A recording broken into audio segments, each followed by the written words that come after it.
The morning light filtered through the grimy windows of Emma Carter's studio apartment in Queens, painting golden streaks across the cramped space she called home.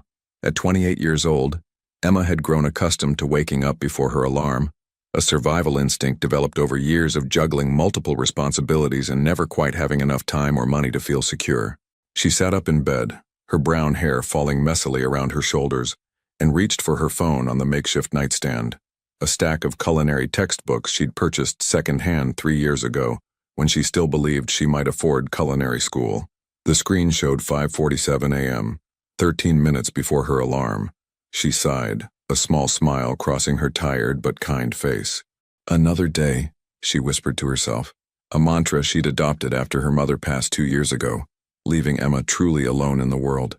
The apartment was tiny, barely 300 square feet, but Emma had made it her own. Polaroid photographs covered one wall, her late mother's smile at her high school graduation, her younger sister Lily's 10th birthday party, snapshots of happier times before gang violence tore her family apart when she was just 15. Lily had been 12 in the wrong place at the wrong time, caught in crossfire that wasn't meant for her. Emma pushed the memories away as she always did, compartmentalizing pain into a box she only opened late at night when sleep wouldn't come. She had learned that survival meant moving forward even when your heart wanted to stay frozen in the past. She dressed quickly in her work uniform, black slacks, a crisp white button-down shirt, and comfortable black shoes that had seen better days but still had a few miles left in them. Her reflection in the bathroom mirror showed a woman who looked older than her years, worry lines around her eyes, a perpetual tiredness that no amount of concealer could fully hide. But there was still warmth there, still kindness in her hazel eyes. The subway ride from Queens to Manhattan took 45 minutes, packed shoulder to shoulder with other early morning commuters. Emma had learned to find peace in the chaos, using the time to listen to audiobooks, currently a biography of Julia Child that made her dream of impossible futures where she owned her own cafe, created her own menu, built something that was truly hers. She emerged from the subway station at 7:23 a.m. into the awakening heartbeat of Manhattan. November in New York City carried a sharp chill, the kind that cut through jackets and reminded you that winter was coming fast. Emma pulled her thin coat tighter. She'd meant to buy a warmer one last year, but rent had increased, and warm coats had fallen down the priority list. The streets were already alive with the symphony of the city, delivery trucks rumbling past, the melodic calls of street vendors setting up their carts, the hiss of steam rising from subway grates, the distant wail of sirens that were as much a part of New York's soundtrack as car horns and construction noise. Emma walked 3 blocks to Rossi's Italian Bistro, a family-owned restaurant that had occupied the same corner of Little Italy for 43 years. The red brick building had old-world charm, a hand-painted sign, small windows with lace curtains, the kind of place that felt like stepping into someone's grandmother's home. "Morning, Emma," called out Tony Rossi, the 62-year-old owner who ran the restaurant with his wife Maria. He was already sweeping the sidewalk outside, his thick Brooklyn accent carrying warmth despite the cold morning. "Morning, Tony," Emma replied, genuine affection in her voice. Tony and Maria had given her a chance 3 years ago when she was desperate, grieving, and had a resume full of gaps. They'd seen something in her, maybe recognized a fellow survivor, and had treated her not just as an employee but as family. "Maria's already got the sauce going," Tony said with a knowing smile. "Says you're the only one who stirs it the right way." Emma laughed softly. "Maria just likes having someone to talk to while she cooks." "That too," Tony admitted with a wink. Inside, the restaurant smelled like heaven. Garlic, basil, tomatoes, fresh bread. Maria Rossi stood at the large stove in the open kitchen, her gray hair pulled back in a neat bun, her floral apron already dusted with flour. At 60, she moved with the efficiency of someone who'd spent a lifetime perfecting her craft. "Ah, there's my girl," Maria called out in her thick Italian accent. Come, taste this and tell me if it needs more oregano." This was their morning ritual. Emma would arrive early, help Maria with prep work, and in exchange Maria would teach her, really teach her how to cook. Not just follow recipes but understand food, respect ingredients, create with instinct and love. For the next 2 hours, Emma chopped vegetables, kneaded dough for fresh pasta, arranged tables, and absorbed every lesson Maria offered. These moments were precious to her. They felt like the relationship she might have had with her own mother if cancer hadn't stolen her away. "You have good hands," Maria said, watching Emma shape pasta. Patient hands, that's the secret, you know. Patience and love. You put those in every dish. People taste it. You've taught me that, Emma replied softly.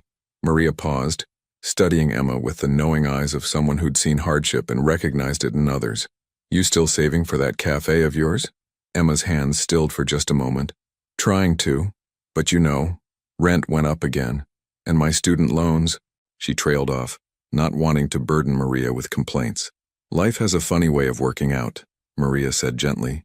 You keep being good, keep working hard, your time will come. I believe this.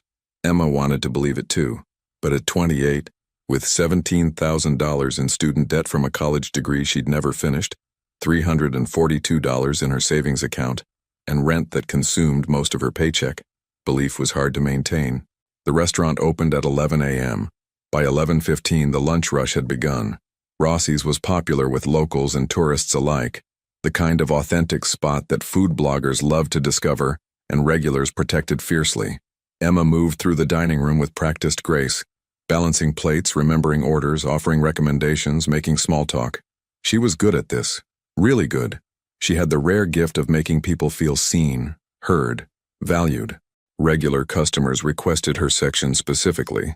At 12:30 p.m., the bell above the door chimed, and Emma glanced up from the order she was taking to see a little girl enter with a woman in her mid-30s, wearing sunglasses and an expensive-looking coat. The little girl was perhaps 6 years old, with dark curly hair pulled into two ponytails, wearing a navy blue school uniform and clutching a worn stuffed rabbit. Her eyes, large and expressive, scanned the restaurant with curious intelligence. "Welcome to Rossi's," Emma called out warmly. "Sit anywhere you'd like." The woman guided the little girl to a table near the window. Emma noted it was somewhat isolated from other diners, giving them privacy. The woman sat with her back to the wall, eyes constantly scanning the room.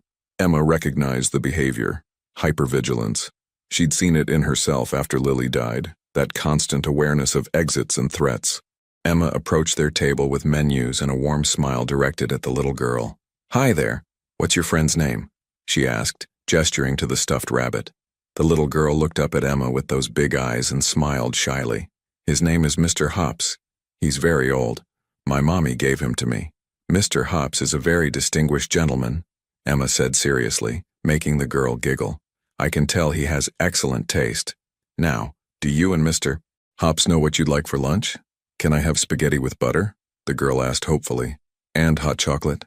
"Sophia, it's not polite to," the woman began. "That sounds perfect," Emma interrupted gently. "One spaghetti with butter and the best hot chocolate in New York City coming right up. And for you, ma'am." "Just coffee." "Black," the woman said curtly, her eyes never stopping their scan of the room. As Emma walked away, she heard the little girl, Sophia, say, "She's nice, Elena. I like her." Over the next 45 minutes, Emma found herself drawn back to their table more than necessary. Sophia was a delightful child, articulate, imaginative, with an old soul quality that suggested she'd seen or experienced things beyond her years. When Emma brought the hot chocolate topped with fresh whipped cream and a sprinkle of cinnamon, Sophia's face lit up like Christmas morning. "This is the most beautiful hot chocolate I've ever seen," Sophia exclaimed. "Well, a distinguished gentleman like Mr. Hops deserves only the best," Emma replied with a wink. During a brief lull, Emma noticed Sophia drawing on a napkin with crayons the woman, Elena, had pulled from an expensive leather bag. Emma approached with a genuine curiosity. "What are you drawing?" Sophia looked up, brightening at the attention. "A castle. Do you like castles?" "I love castles," Emma said, crouching down to Sophia's eye level. "Is that where you live?" Sophia's expression shifted slightly, something flickering across her young face that looked like sadness. "No, I live in a big house, but it's not like a castle. Castles have princesses and happy endings. My house just has..." She paused, seeming to search for words. "Lots of quiet." The comment struck Emma deeply. She recognized that loneliness, had lived it herself. "Well," Emma said softly, "maybe you're drawing the castle you'll live in someday, when you're a grown-up princess who makes her own happy endings." Sophia's eyes widened with hope. "Do you really think so?" "I absolutely think so." Elena checked her watch and pulled out her phone, typing rapidly. Emma stood, sensing their time was ending. "Would you like me to box up the rest of your spaghetti?" "Yes, please," Sophia said. Then with the earnest seriousness only children can muster, she added, "Will you be here next time I come?" "I work Tuesday through Saturday, 11 to 7, Emma said. "So if you come during those times, I'll be here." "I'll tell my daddy," Sophia said firmly. "He should meet you. You're nice." Something about the way Sophia said it, with such certainty and determination, made Emma's heart squeeze. This little girl was clearly lonely, clearly craving normal connections and warmth. As they prepared to leave, Sophia suddenly turned back and hugged Emma around the waist, quick and spontaneous and desperate in the way children hug when they're starved for affection. "Thank you for being nice to me and Mr. Hops," Sophia whispered. Emma's throat tightened with emotion.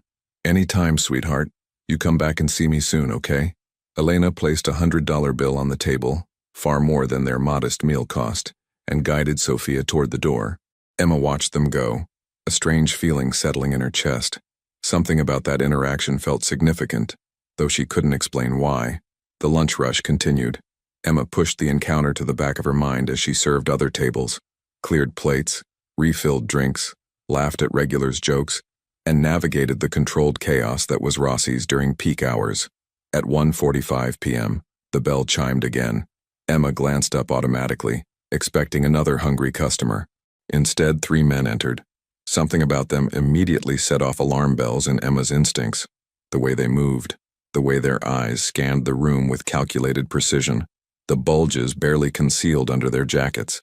They weren't here to eat. Tony noticed too. Emma saw him stiffen behind the host stand, saw Maria's hands still at the stove. The entire atmosphere of the restaurant shifted, like the pressure change before a storm. The men moved further into the dining room. 2 of them positioned themselves near the exits. The third, tall with a scar running down his left cheek, walked slowly between tables, his gaze searching. "Can I help you, gentlemen?" Tony asked, his voice steady despite the tension radiating from him. "Just looking for someone," the scarred man said, his accent Eastern European. "Little girl? Dark curly hair? Seen her?" Emma's blood ran cold. Sophia. She turned her head slightly, scanning the restaurant, and her heart nearly stopped. At a table near the window, the same table as before, sat Sophia and Elena. They must have returned or perhaps never left. Elena's face had gone pale, her hand moving toward her purse. "We don't want trouble," Tony said firmly. "This is a family restaurant." "Then give us the girl and there won't be trouble," the scarred man replied, his tone almost casual. But his hand moved toward his jacket, and Emma knew with absolute certainty, that everything was about to fall apart. Time seemed to slow down. Emma saw Elena reaching into her purse, saw one of the other men pulling something from his jacket, saw Sophia's confused face as she looked between the adults, saw other diners beginning to realize something was wrong. Emma didn't think. Thinking was for people who had time, and time had just run out. She moved. Her feet carried her across the dining room toward Sophia's table. She heard someone shout. Maybe Tony, maybe Elena, maybe her own voice. She saw Elena pull a weapon from her purse, saw the men react, saw the world explode into chaos and noise and terror. Emma reached Sophia's table just as the first loud crack split the air, the unmistakable sound of a weapon being discharged. Screams erupted throughout the restaurant. People dove under tables, scrambled for exits, pulled out phones. "Get down!" Elena screamed, trying to shield Sophia while returning fire toward the attackers. But Emma was already there. She grabbed Sophia, who was frozen in fear, tears streaming down her young face, and pulled her down, covering the little girl's body with her own, wrapping herself around Sophia like a shield. "Close your eyes, sweetheart," Emma whispered urgently, holding Sophia's head against her chest. "Close your eyes and think about your castle. Think about princesses and happy endings. Don't look. Don't look." Sophia buried her face in Emma's shirt, her small body trembling violently, her hands clutching Mr. Hops and Emma's uniform with equal desperation. The noise was overwhelming. More shots, shouting, furniture overturning, glass shattering. Emma squeezed her eyes shut, her entire body wrapped around Sophia, trying to make herself as large as possible, as much of a barrier as she could be. She felt it before she understood it, a sharp, burning sensation in her left shoulder, then her side, like being punched, but wrong, hot, spreading. Emma gasped, her arms tightening around Sophia instinctively. Pain radiated through her body, white hot and consuming, but she didn't let go. She couldn't let go. "It's okay," she managed to whisper to Sophia, though her voice was strained. "You're okay. I've got you. I've got you." More shouting. More chaos. Then sirens. Distant but growing closer. The shooting stopped as suddenly as it had started. Emma heard running feet, the sound of the men fleeing. Elena's voice barking orders into a phone. "Emma." Sophia's small, terrified voice cut through the fog of pain. "Emma, why are you making that noise?" Emma realized she was making a sound, a low, pained whimper she hadn't been conscious of. She tried to stop, tried to smile, tried to reassure this little girl whose world had just shattered. "I'm okay, baby," she lied, feeling warmth spreading across her skin, the unmistakable wetness of her own blood. "Everything's going to be okay." Elena appeared beside them, her face pale and splattered with. Emma's mind couldn't process it. Elena holstered her weapon and immediately assessed Emma with professional efficiency. "Oh God," Elena breathed. "Sophia, honey, I need you to move. I need to help Emma." "No," Sophia cried, clutching Emma tighter. "No, don't leave me, Emma. Please don't leave me." "I won't," Emma whispered, though darkness was creeping in at the edges of her vision. "I won't leave you, sweetheart. I promise." But her body was betraying her. The adrenaline that had carried her through the last minutes was fading, and the reality of her injuries was overwhelming her system. She felt herself listing to the side, her arms loosening around Sophia despite her desperate desire to hold on. "Emma," Sophia's voice was rising in panic. "Emma, wake up, Emma!" Emma's eyes fluttered open one last time, focusing on Sophia's face, those big dark eyes now filled with tears and terror, her small hands touching Emma's cheeks, trying to keep her conscious. "You're going to be okay," Emma managed, each word an immense effort. "Promise me, you'll remember the castle." "I don't care about the castle," Sophia sobbed. "I need you. Please don't go. Please." The last thing Emma saw before darkness claimed her was Sophia's face, tears streaming down her cheeks, her mouth forming Emma's name over and over. The last thing she felt was the little girl's hand clutching hers with desperate strength. Then nothing. The sirens grew louder. Paramedics rushed in. Someone, maybe Tony, maybe Maria, was crying. Elena was giving rapid instructions, pulling out a phone, making calls that clearly carried authority. And Sophia sat there holding Emma's limp hand, her school uniform stained with blood that wasn't hers, her stuffed rabbit fallen forgotten beside them, rocking back and forth and repeating the same words over and over. "Please wake up. Please wake up. Please wake up." The little girl who'd drawn castles and dreamed of happy endings had just learned a harsh truth about the world she'd been born into, that people you cared about could be taken from you in an instant, that violence didn't care about innocence, and that sometimes the people who protected you paid a terrible price. But she had also learned something else, something that would stay with her forever, that a stranger, an ordinary waitress who had no reason to risk anything, had chosen to shield her, had wrapped herself around Sophia's small body, and taken harm meant for her without a moment's hesitation. As the paramedics worked frantically over Emma's unconscious form, loading her onto a stretcher, Sophia watched with eyes that had aged years in minutes. "Is she going to die?" Sophia asked Elena in a small, broken voice. Elena's jaw tightened. She pulled out her phone again, dialing a number she called only in emergencies. "No," Elena said with fierce determination. "She's not going to die. I'll make sure of it. Your father will make sure of it." The call connected. Elena's voice became crisp and professional. "Mr. Marcello, there's been an incident. Sophia is safe, but the woman who saved her..." Elena's voice cracked slightly. "She took hits meant for your daughter, sir. Multiple wounds. We need your private medical team immediately. And sir, you're going to want to know this woman's name. It's Emma Carter, and she just became the most important person in Sophia's life." As the ambulance pulled away, lights flashing and sirens wailing through Manhattan's streets, Sophia sat in the back of an armored black SUV, her face pressed against the window, watching until the ambulance disappeared from view. In her small hand, she clutched the napkin with the castle drawing Emma had admired, now creased and tear-stained, but precious. And somewhere in that drawing, in those lines made by crayons and childhood imagination, was a promise that had just been made and sealed in blood, that Emma Carter's ordinary life had just ended, and something extraordinary, dangerous, complicated, and life-changing was about to begin. Consciousness returned to Emma Carter in fragments like puzzle pieces slowly clicking into place. First came awareness, the dull, persistent ache that told her body was still there, still fighting. Then sounds, the steady beep of monitors, the soft hum of machinery, distant voices speaking in low professional tones. Finally, sensation, the scratch of expensive sheets against her skin, the cool air of climate control, the heaviness in her limbs that spoke of medication and exhaustion. She tried to open her eyes, and even that simple action required immense effort. Her eyelids felt weighted, her entire body moving as if underwater. When she finally managed to force them open, harsh light made her wince, and close them immediately. The lights, a deep male voice said quietly. Dim them.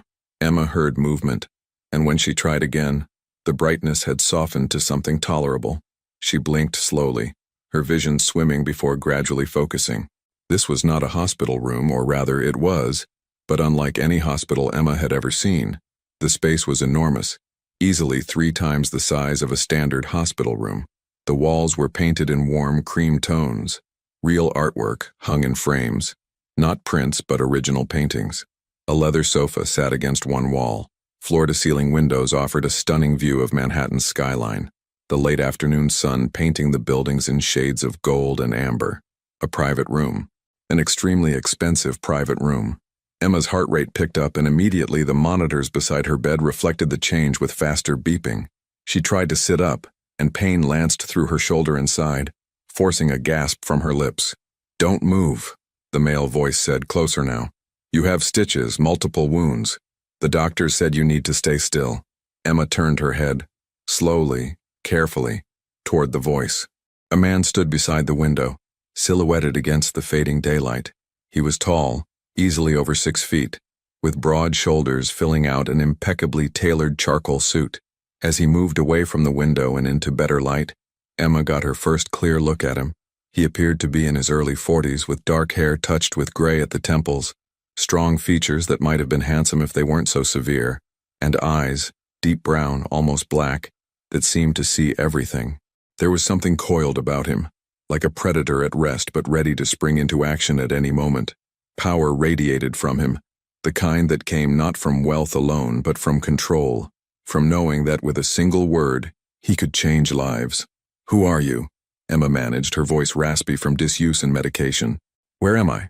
My name is Victor Marcello, he said, his voice low and measured, carrying the faint trace of an accent that spoke of Italian heritage several generations removed. You're in Mount Sinai's private medical wing. You've been unconscious for 2 days. 2 days. The information took a moment to process.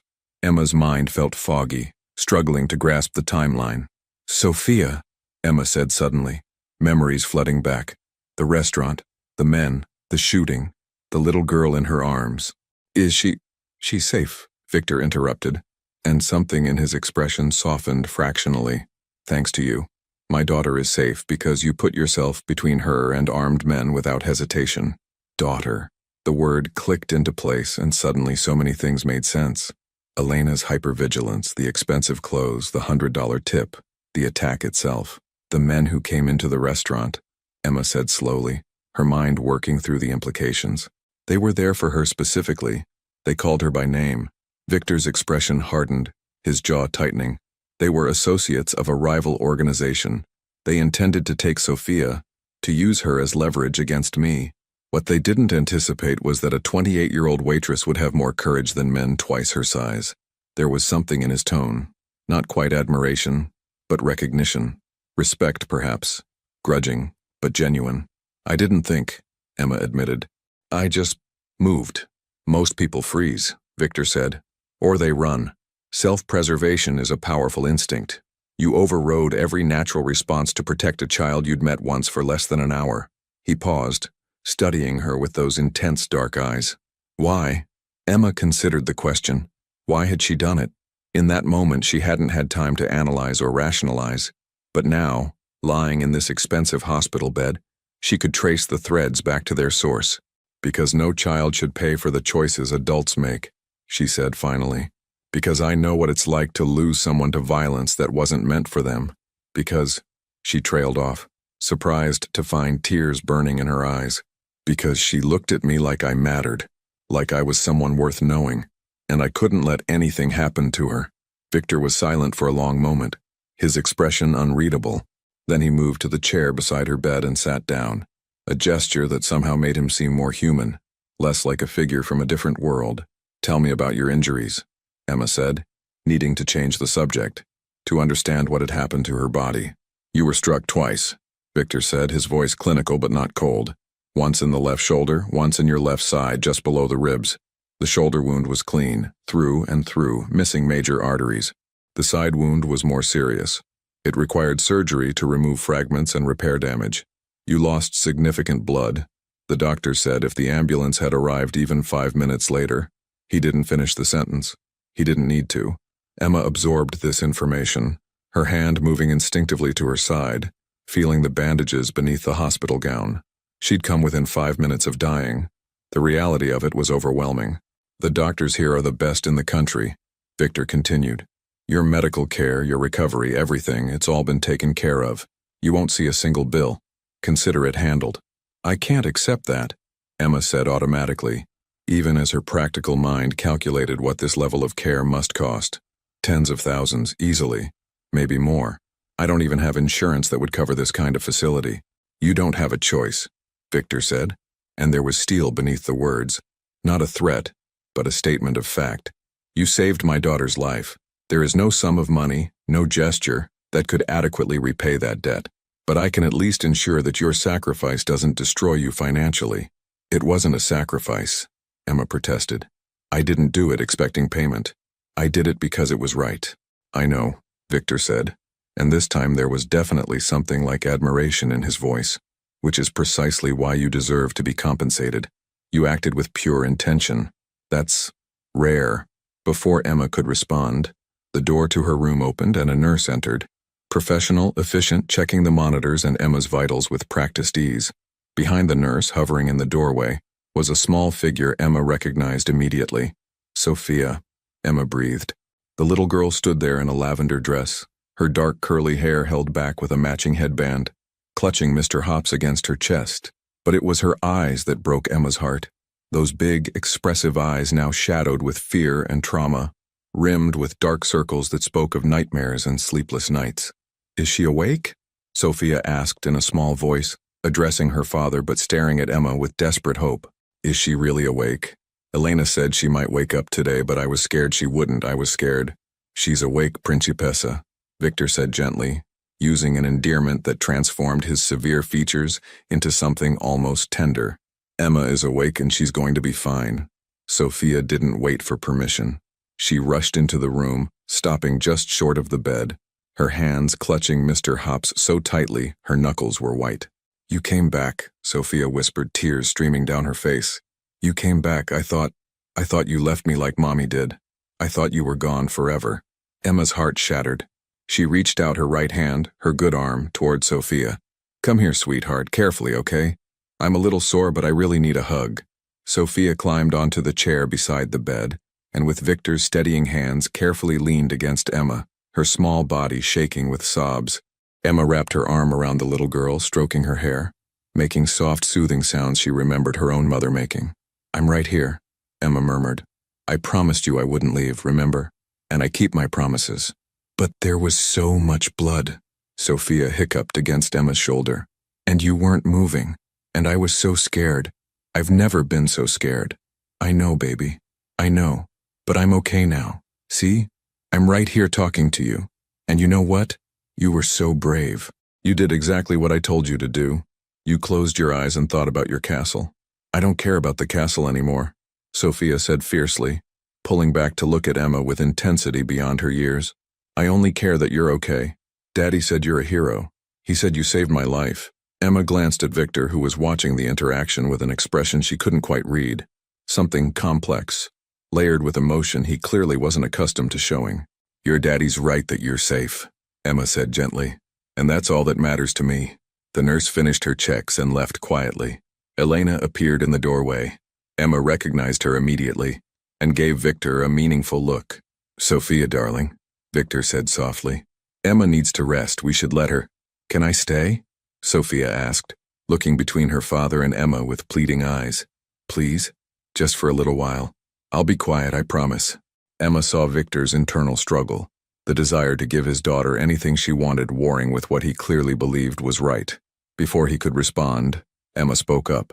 She can stay for a bit, Emma said. If it's okay with you, maybe she could tell me about what she's been doing for the past 2 days. I bet there are stories. Victor's expression softened at Emma's understanding, at her willingness to prioritize Sophia's emotional needs over her own rest. He nodded once. 30 minutes, he said to Sophia. Then Emma needs to rest properly, and you need dinner in bed. You haven't been sleeping well. Okay, Daddy, Sophia agreed readily, already settling more comfortably in the chair. Mr. Hops tucked securely in her lap. Victor stood, preparing to leave, but paused at the door. His eyes met Emma's, and something passed between them. An understanding, an acknowledgement of the bond that had been formed through violence and protection. Thank you, he said simply, for everything. We'll talk more when you're stronger. Then he was gone, leaving Emma alone with Sophia and the late afternoon light streaming through the windows. Part 2. Connections. Over the next 3 days, Emma's hospital room became a strange sort of sanctuary. Sophia visited daily, always accompanied by Elena or Victor, sometimes both. The little girl would sit beside Emma's bed for hours, drawing pictures, reading books aloud, telling stories about school and friends and the lonely vastness of the Marcello estate. Emma learned that Sophia attended an exclusive private school on the Upper East Side, that her favorite subject was art, that she loved strawberries but hated bananas, that she had nightmares about the restaurant but wouldn't talk to the child psychologist her father had hired because she doesn't understand like Emma does. Victor came too, though his visits were briefer, more formal. He would check on Emma's progress, ensure she had everything she needed, ask careful questions about her comfort level and pain management. There was a reserve to him, a wall he kept firmly in place. But Emma began to notice cracks, the way his expression softened when Sophia laughed, the concern that flickered in his eyes when Emma winced in pain, the careful consideration he gave to her words when they spoke.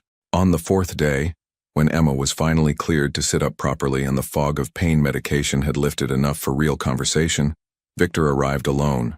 He carried a leather folder and wore a different suit, navy this time, equally expensive, equally perfectly tailored.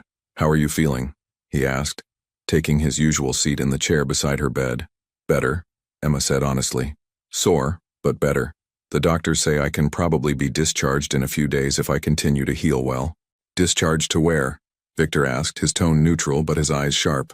Your apartment in Queens? The one on the 3rd floor with no elevator? Where you'll have to climb stairs with fresh surgical wounds and limited mobility? Emma blinked, taken aback. How do you know about my apartment? I had you investigated, Victor said bluntly, offering no apology. The moment you saved my daughter's life, you became someone I needed to understand completely. I know about your studio in Queens, your student loans, your late mother, your sister who died when you were 15.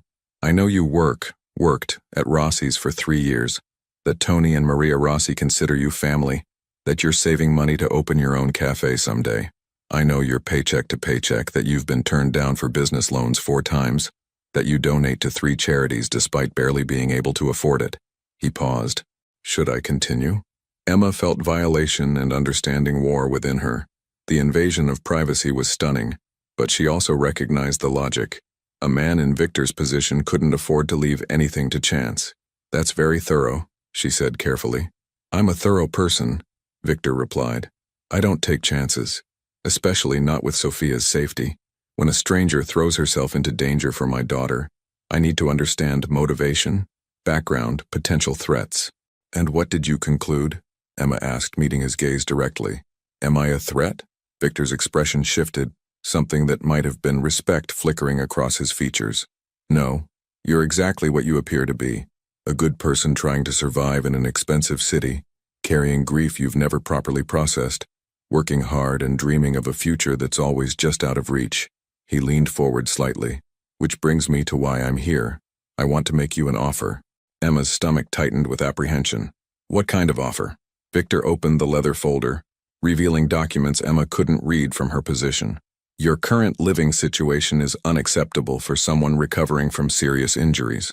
Your job at Rossi's, I spoke with Tony and he's holding your position, but you'll be unable to work for at least 6 weeks, possibly longer.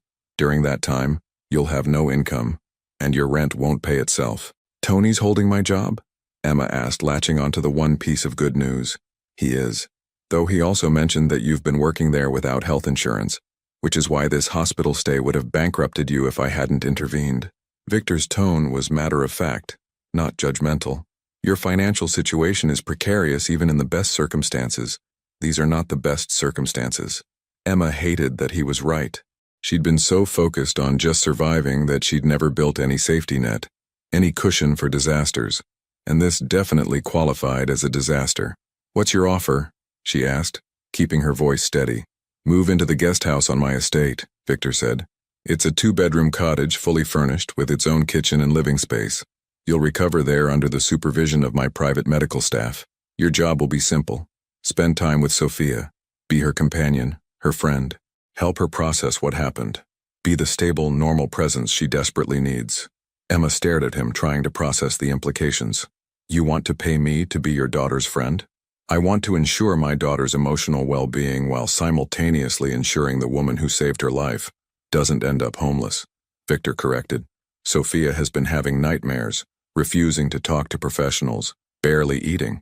But when you're here, she smiles. She laughs. She acts like a 6-year-old child should act. You provide something I can't.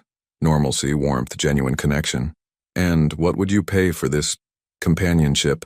Emma asked, though part of her recoiled at putting a price on friendship. $75,000 for 6 months, Victor said without hesitation, plus free housing, medical care, and meals. After 6 months, we can renegotiate based on how things are working. Emma's mind reeled. $75,000. That was more than she'd made in the past 2 years combined. That was her student loans paid off, a real savings account, money toward her cafe dream.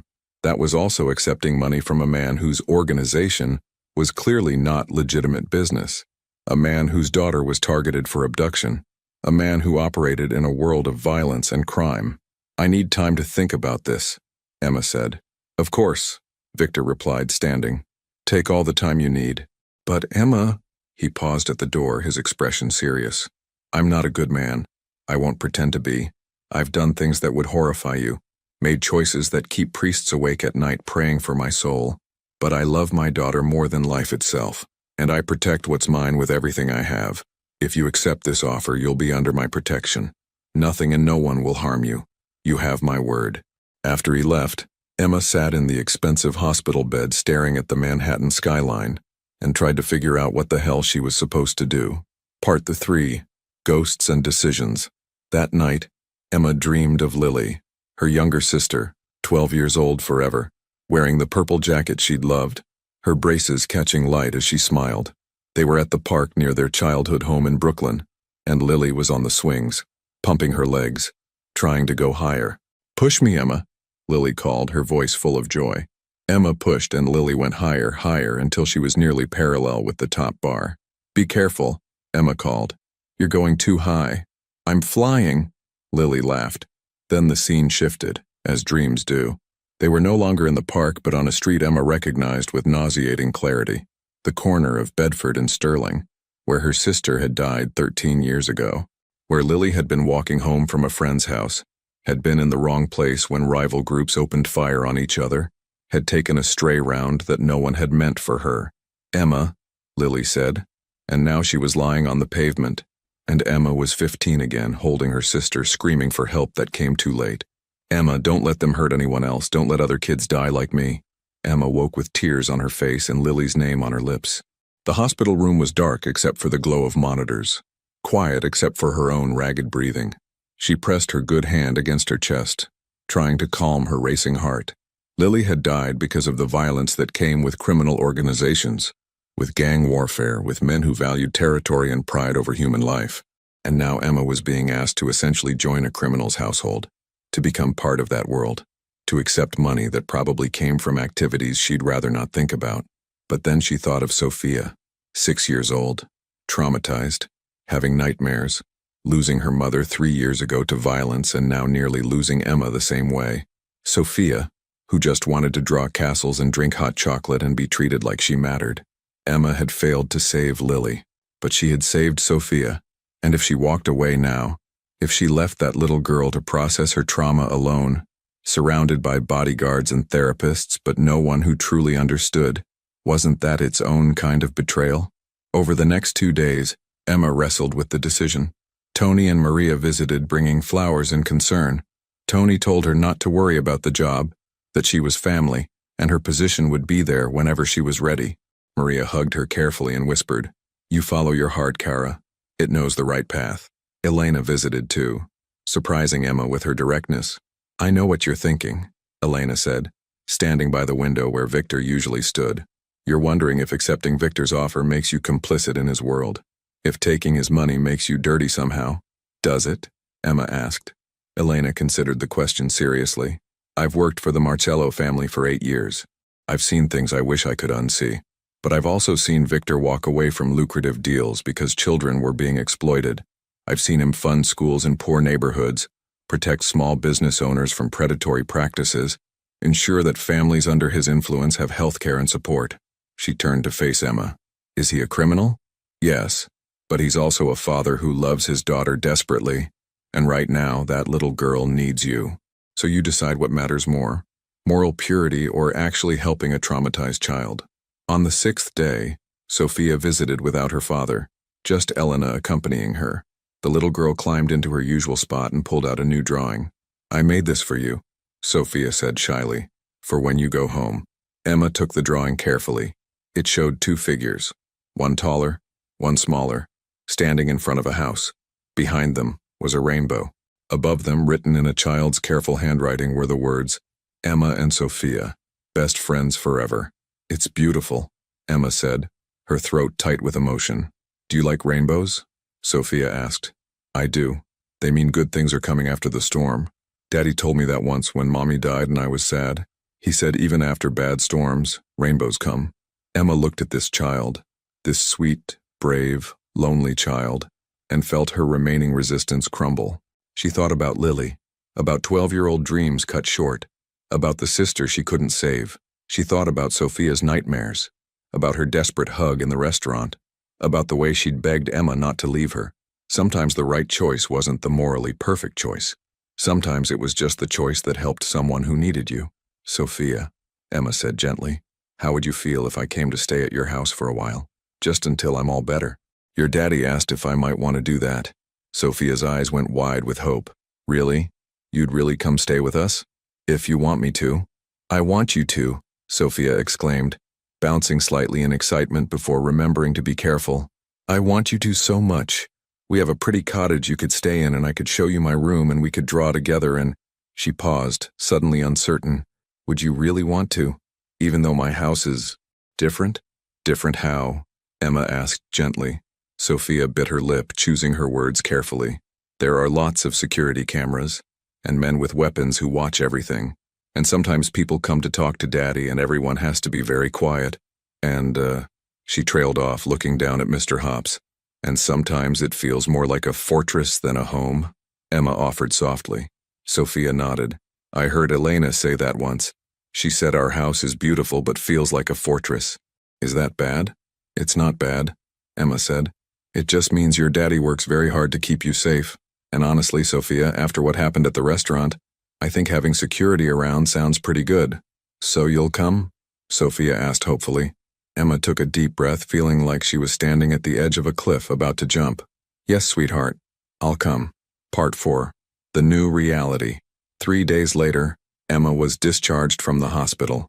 She'd insisted on going back to her apartment first. She needed clothes, personal items, her few precious belongings. Victor had agreed, but sent Elena and 2 security personnel with her, along with a medical aide. Climbing the 3 flights of stairs to her studio apartment was excruciating, even with help. By the time Emma reached her door, she was pale and sweating, her wounds screaming in protest. "This is exactly why Mr. Marcello didn't want you returning here alone," Elena said, helping Emma unlock the door. Inside, the apartment looked exactly as she'd left it, small, cramped, but hers. Emma moved slowly through the space, gathering clothes, toiletries, her mother's jewelry box, photographs, her culinary textbooks, the few precious things that mattered. One of the security men brought up suitcases, and Emma packed with Elena's efficient help.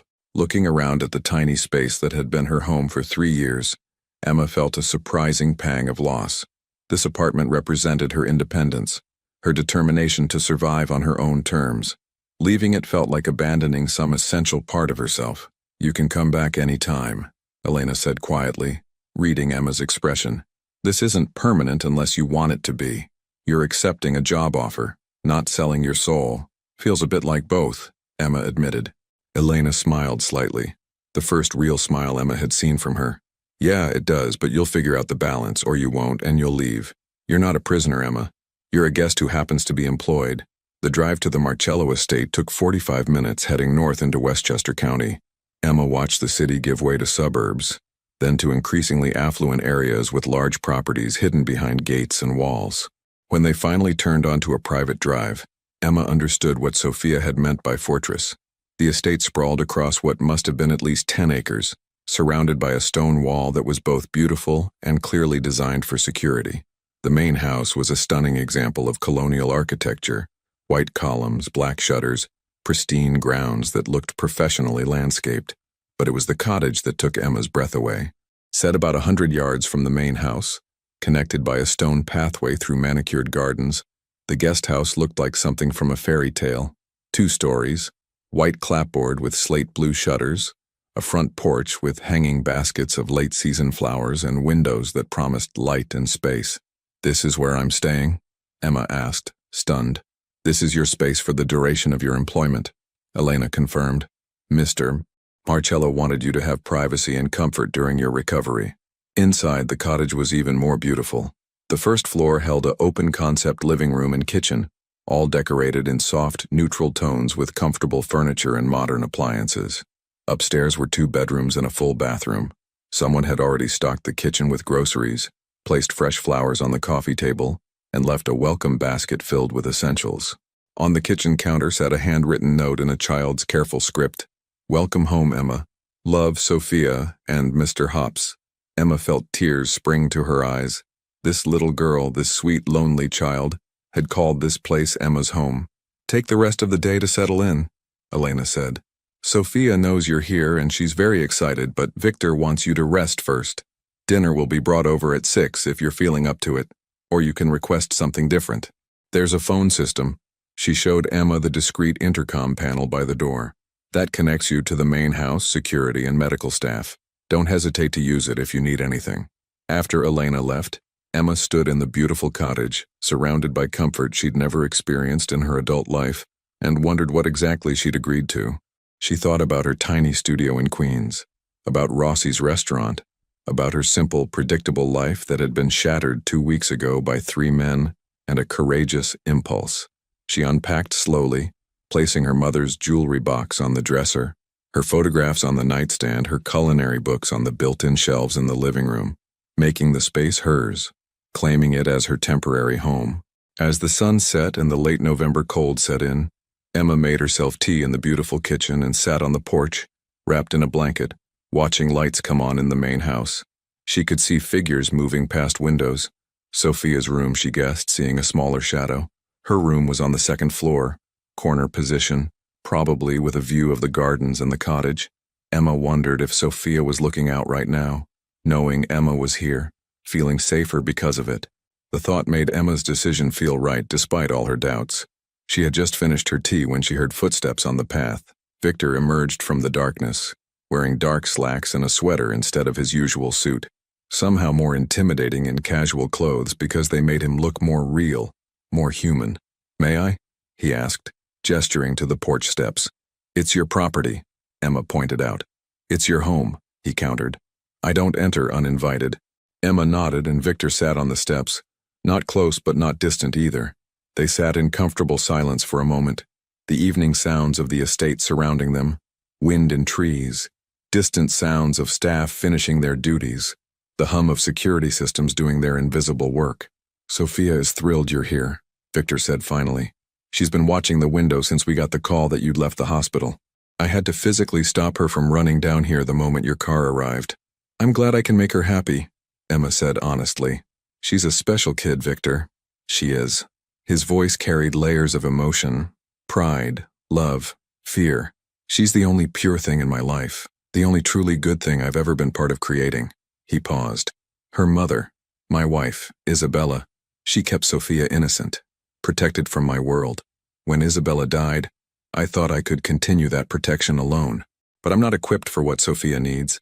I can keep her physically safe, but emotionally, he trailed off. You're doing better than you think, Emma said gently. Sophia talks about you constantly, how you read her bedtime stories, how you listen to her theories about why the sky is blue, how you always have time for her questions. She knows you love her, Victor. That's not nothing. Victor looked at her with an expression Emma couldn't quite read. You see the best in people, even when they don't deserve it. I see what's there, Emma corrected. You're not the monster you pretend to be. You're a father who's terrified of failing his daughter. I understand that fear. Because of your sister, Victor said. It wasn't a question. Emma nodded slowly. Lily. She was 12 when she died, caught in gang crossfire on her way home from school. Wrong place, wrong time. The people responsible were never even arrested. The case went cold, just another tragedy in a neighborhood full of tragedies. She wrapped the blanket tighter. I was 15 and I couldn't protect her, couldn't save her. That failure, it shapes you, which is why you didn't hesitate with Sophia, Victor said, understanding dawning. You saw a chance to succeed where you'd failed before.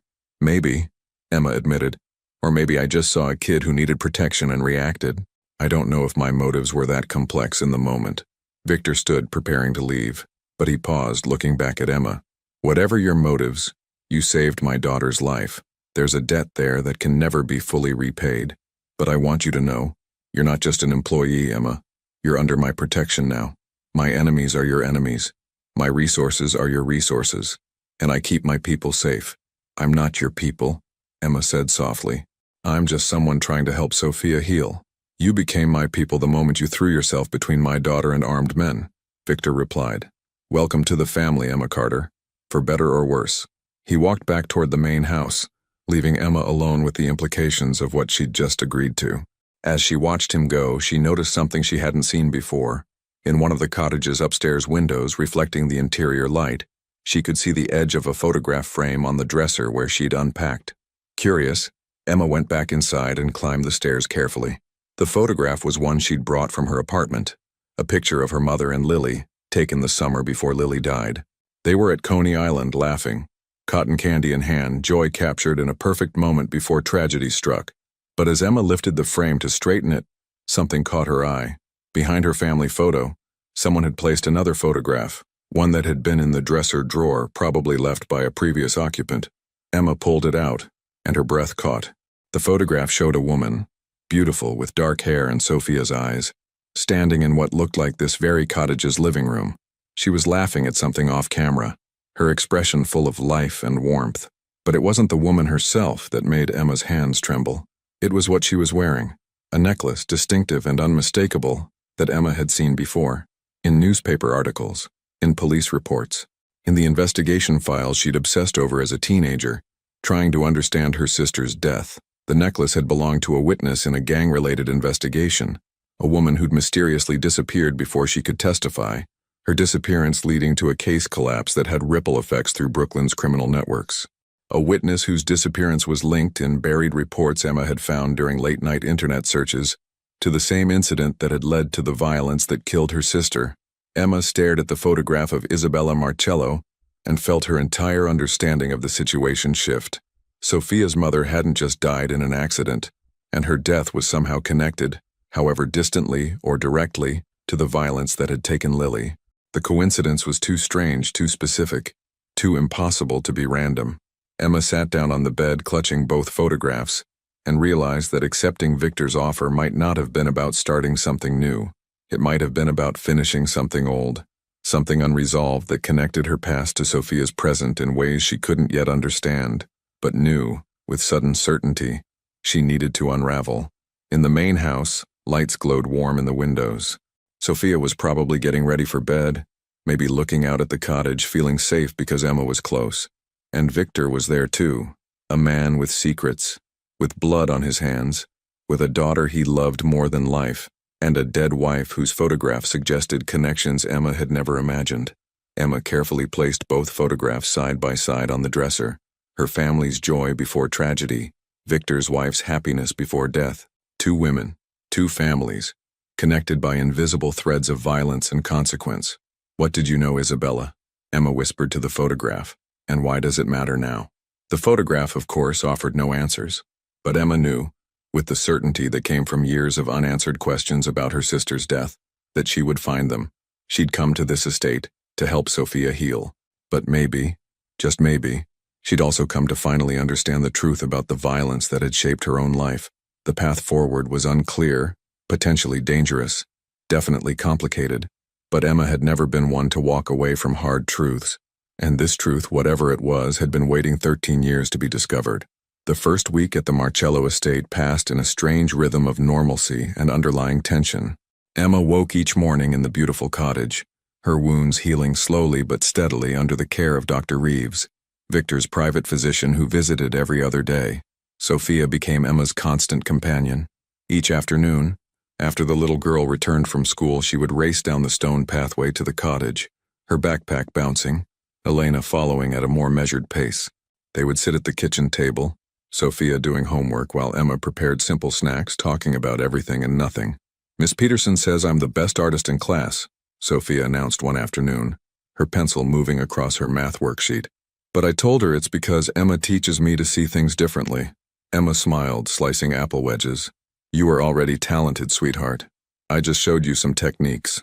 Can we draw later, after I finish this horrible division?" "Horrible division?" Emma laughed. "Math is actually beautiful once you understand it.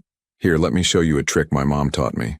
These moments felt precious, ordinary childhood experiences that Sophia clearly craved. Emma understood now what Victor had meant. His daughter didn't need more guards or therapists or expensive tutors. She needed someone who would sit with her, help with homework, laugh at silly jokes, and make her feel like a normal 6-year-old. But beneath the comfortable routine, Emma's mind constantly returned to the photograph. Isabella Marcello, wearing that distinctive necklace. The connection to her sister's case felt too specific to ignore, yet Emma had no idea how to pursue it without raising suspicions. Victor maintained a respectful distance. He would appear for dinner twice a week, formal meals in the main house where Sophia chattered happily, while Emma observed the careful dynamic between father and daughter. Victor was attentive but reserved, clearly uncomfortable with emotional displays, yet desperate to connect with Sophia. "Daddy, Emma says we can make cookies tomorrow," Sophia announced during one such dinner. "The kind with chocolate chips. Can you help?" Victor's expression softened. "I have meetings tomorrow, Principessa. But perhaps this weekend?" "You always have meetings," Sophia said, disappointment clear in her voice. The comment hung in the air awkwardly. Emma intervened gently. "Your daddy works very hard to take care of you, Sophia, but I bet he'd love to taste test the cookies we make. Should we save him the biggest one?" Sophia brightened. "The one with the most chocolate chips." Victor's eyes met Emma's across the table. Gratitude and something else. Recognition, perhaps, of how naturally Emma navigated these emotional moments he found so difficult. Part 2. The investigation begins 2 weeks into her stay. Emma finally had an opportunity. Victor was in the city for the day, Sophia was at school, and Elena had mentioned needing to run errands. Emma stood in her cottage staring at Isabella's photograph, and made a decision. She pulled out her laptop, an old, battered thing she'd brought from her apartment, and began searching. The necklace was distinctive, a gold chain with a pendant featuring 3 intertwined circles, each set with a different colored stone.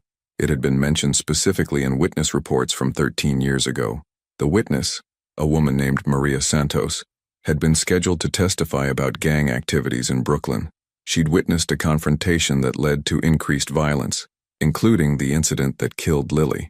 But Maria had disappeared before the trial, and the case had collapsed. Emma had researched this obsessively as a teenager, trying to understand why her sister's killers went free. She'd memorized every detail of those reports, including descriptions of Maria Santos's appearance and distinctive jewelry. Now, years later, she was staring at that same necklace around Isabella Marcello's neck.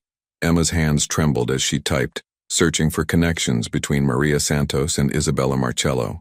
The names were different, but what if? A knock at the cottage door made Emma jump. She quickly closed the laptop and stood, her heart racing. Marco stood on the porch, Victor's captain, a man in his mid-30s with sharp eyes and an easy smile that never quite reached those eyes. Emma had met him briefly during her first week. "Emma," he said pleasantly, "Mr. Marcello asked me to check on you. Make sure you have everything you need." "I'm fine, thank you," Emma replied, keeping her voice steady. "Just resting." Marco's gaze flickered past her into the cottage, landing briefly on the laptop on the coffee table. "Good. Recovery is important, but if you need anything, or if you have any questions about the estate, the family, anything at all, I'm happy to help." There was something in his tone, a subtle warning wrapped in courtesy. Emma wondered suddenly how much the security staff monitored. Were there cameras in the cottage? Had someone noticed her searching? "I appreciate that," Emma said carefully. "I'm still getting used to everything here. It's a different world," Marco acknowledged. "Takes adjustment, but you're doing great with Sophia. She's happier than I've seen her in years." He paused. "Mr. Marcello values loyalty, Emma, and he protects those who are loyal to him. Just something to remember." After he left, Emma stood frozen, her mind racing. The message had been clear. Stay in your lane. Don't ask questions. Be grateful for what you have. But Emma had never been good at accepting things without understanding them. She waited until evening, until Sophia was back and they were drawing together at the kitchen table before carefully broaching the subject. "Sophia, can I ask you something about your mom?" Sophia's crayon paused. She looked up, her expression guarded. "What about her? You said she died 3 years ago. Can you tell me what happened?" "Only if you want to," Emma added quickly. "I don't want to upset you." Sophia was quiet for a long moment, her small fingers gripping the crayon tightly. "There was an accident. A car accident. Daddy says she didn't suffer, that it was quick." Her voice dropped to a whisper. "But sometimes I hear him talking on the phone late at night, and he sounds angry, like he doesn't believe it was really an accident." Emma's heart clenched. "Do you remember your mom well?" "Some things. She smelled like flowers. She sang to me in Italian. She always wore this pretty necklace that sparkled." Sophia's eyes suddenly filled with tears. "Daddy keeps all her things locked away. He says it's too painful to look at them. But I wish I could see her pictures. I'm starting to forget what she looked like." "Oh, sweetheart," Emma said, pulling Sophia close. "It's okay to want to remember. Your mom would want you to remember the good times." That night, after Sophia returned to the main house, Emma made another decision. If Victor kept Isabella's belongings locked away, there had to be a reason beyond grief, and Emma needed to know what that reason was. Part 3. Discoveries. The opportunity came during Sophia's 7th birthday party, 3 weeks into Emma's stay. The estate was transformed. Decorations, catering staff, Sophia's school friends arriving with parents who were clearly wealthy and influential. Emma helped Sophia get ready, braiding her hair and helping her into a beautiful purple dress. "You look like a princess," Emma said, adjusting Sophia's headband. "I wish Mommy could see," Sophia whispered. "I bet she can," Emma replied gently. "And I bet she's so proud of the brave, kind, amazing person you're becoming." During the party, while adults mingled and children played elaborate games organized by professional entertainers, Emma noticed Victor briefly leave through a side door with 2 men in expensive suits. Security tightened around the perimeter. Something important was happening, something that required Victor's immediate attention. Emma saw her chance. She slipped away from the party, moving through the main house with purpose. She'd been inside several times now, knew the basic layout. Victor's private office was on the 2nd floor down the east corridor. The door was locked as expected, but Emma had learned a few things growing up in Queens, including how to pick a simple lock with a hairpin. Her hands shook as she worked, expecting any moment to be caught. The lock clicked. Emma slipped inside, closing the door quietly behind her. The office was exactly what she expected. Expensive furniture, bookshelves filled with leather-bound volumes, a massive desk with multiple computer monitors. But it was the filing cabinet in the corner that drew her attention. Also, locked. Emma worked quickly, her heart pounding so loud she was sure someone would hear it. The lock gave way, and Emma pulled open the drawer labeled with an M. Inside were folders, business documents, property deeds, financial records, and then at the back, a folder simply labeled Isabella. Emma pulled it out with trembling hands. Inside were photographs, documents, investigation reports. Her eyes scanned rapidly, trying to absorb as much as possible before someone discovered her. Isabella Marcello, born Maria Isabella Santos in Brooklyn, changed her name at 18, married Victor Marcello at 22, died 3 years ago in what was officially ruled a car accident but was clearly under investigation by Victor's private team. And there, Emma's breath caught, reports linking Isabella to a witness protection consideration from 13 years ago. The dates aligned perfectly with Maria Santos's disappearance.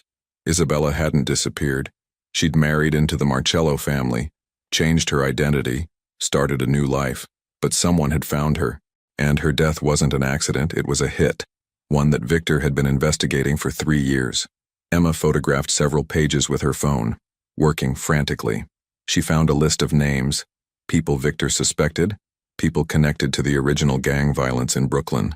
Some names were crossed out, others had notes beside them in Victor's sharp handwriting, and then Emma saw it, a name that made her blood run cold.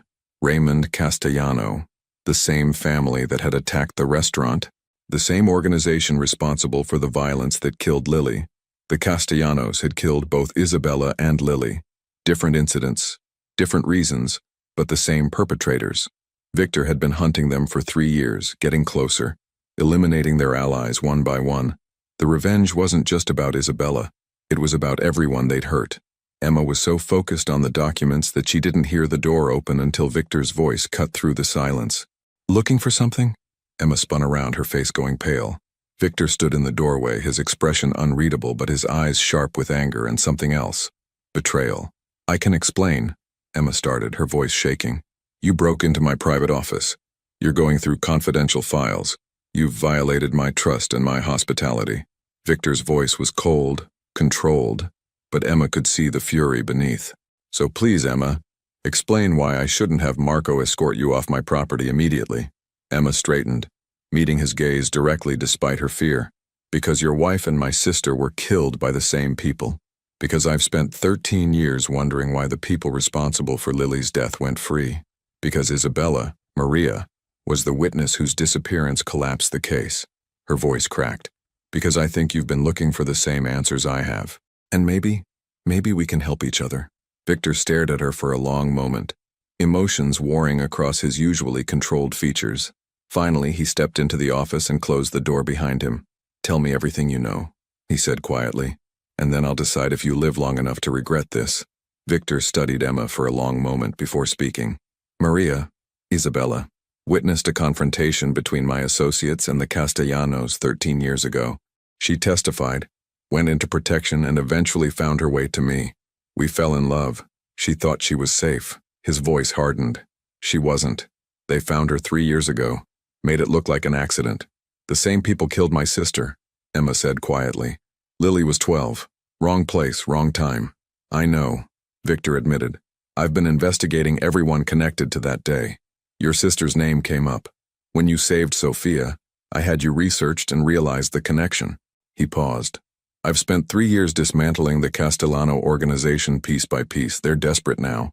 That's why they came for Sophia." "So what happens now?" Emma asked. "Now we finish this," Victor said grimly. "Together." 2 weeks later, the final confrontation came on a cold December evening.